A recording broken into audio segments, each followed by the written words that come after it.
আকাশবাণী আগরতলা। স্থানীয় সংবাদ পড়ছে শর্মিষ্ঠা গোস্বামী।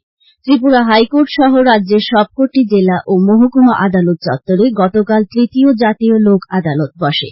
এতে একদিনে আদালতে বিচারাধীন 12,282টি মামলা নিষ্পত্তি হয়।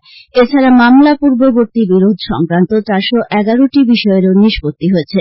রাজ্য আইন সেবা কর্তৃপক্ষের সদস্য সচিব ঝুমা দত্ত চৌধুরী এ খবর জানিয়েছেন। শ্রীমতী দত্ত চৌধুরী জানিয়েছেন, লোক আদালতে বিচারাধীন 20,074টি মামলা নিষ্পত্তির জন্য লোক আদালতে এই দিন তোলা হয়েছিল। এর সাথে মামলা পূর্ববর্তী বিরোধ সংক্রান্ত 3,920টি বিষয়ও নিষ্পত্তির জন্য তোলা হয়েছিল। আগামী 17 সেপ্টেম্বর প্রধানমন্ত্রী নরেন্দ্র মোদীর জন্মদিন উপলক্ষে প্রদেশ বিজেপির পক্ষ থেকে নানা কর্মসূচি গ্রহণ করা হয়েছে। আগরতলায় এক সাংবাদিক সম্মেলনে গতকাল প্রদেশ বিজেপি সভাপতি সাংসদ রাজীব ভট্টাচার্য একথা জানান। তিনি জানান, আগামী 17 সেপ্টেম্বর থেকে 19 সেপ্টেম্বর পর্যন্ত প্রতিটি মণ্ডলে রক্তদান শিবিরের আয়োজন করা হবে। 18 সেপ্টেম্বর থেকে 24 সেপ্টেম্বর পর্যন্ত অনুষ্ঠিত হবে স্বচ্ছতা অভিযান। তাছাড়া রাজ্যের সর্বত্র বৃক্ষরোপণ অনুষ্ঠানেরও আয়োজন করা হবে।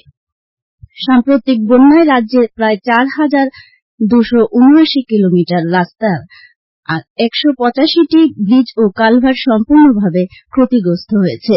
এগুলি মেরামতির জন্য প্রায় 2,015 কোটি টাকা ব্যয় হবে।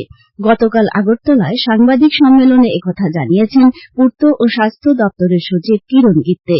তিনি জানান, সেচ ব্যবস্থায় 1,598টি প্রকল্পের মধ্যে 1,182টি প্রকল্পের ব্যাপক ক্ষতি হয়েছে। পূর্ত দপ্তরের জল সম্পদ বিভাগের সার্বিক ক্ষতির পরিমাণ প্রায় 3,528 কোটি টাকা। শীতকালীন ফসল ও সবজি চাষের জন্য দপ্তরের পক্ষ থেকে সেচ প্রকল্পগুলোর মেরামতি ও সংস্কারের কাজ শুরু হয়েছে বলে তিনি জানান। শ্রী গিত্তে আরও জানান, রাজ্য সরকার সেচ প্রকল্পগুলো সংস্কার ও মেরামতির জন্য 35 কোটি টাকা দিয়েছে। সাম্প্রতিক এই বন্যায় রাজ্যের 15টি প্রাথমিক স্বাস্থ্য কেন্দ্র, 3টি কমিউনিটি হেলথ সেন্টার, 83টি উপস্বাস্থ্য কেন্দ্রের ক্ষতি হয়েছে। ক্ষতির পরিমাণ প্রায় 10 কোটি টাকা। তিনি বলেন, এখন পর্যন্ত রাজ্যে বন্যা ক্ষতিগ্রস্ত এলাকায় 2,748টি স্বাস্থ্য শিবিরে 1,10,000 রোগীকে চিকিৎসা করা হয়েছে। 4টি র্যাপিড রেসপন্স টিম বন্যা কবলিত এলাকায় প্রতিনিয়ত পরিদর্শন করছে, কোথাও কোনো ওষুধের ঘাটতি নেই।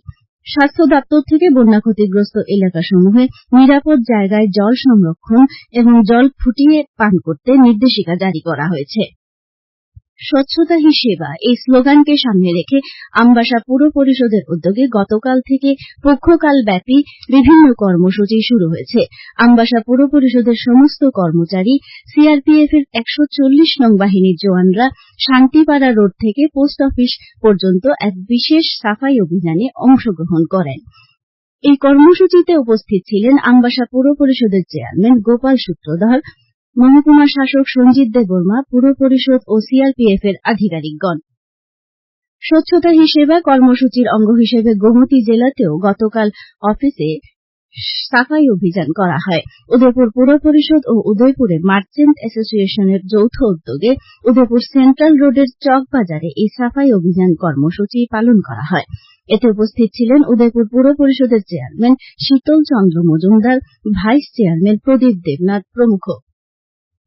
প্রধানমন্ত্রী নরেন্দ্র মোদী এই মাসের 29 তারিখ রবিবার আকাশবাণীতে মন কি বাত অনুষ্ঠানের 114তম পর্বে দেশ বিদেশের জনগণের সঙ্গে তার চিন্তাভাবনা ভাগ করে নেবেন।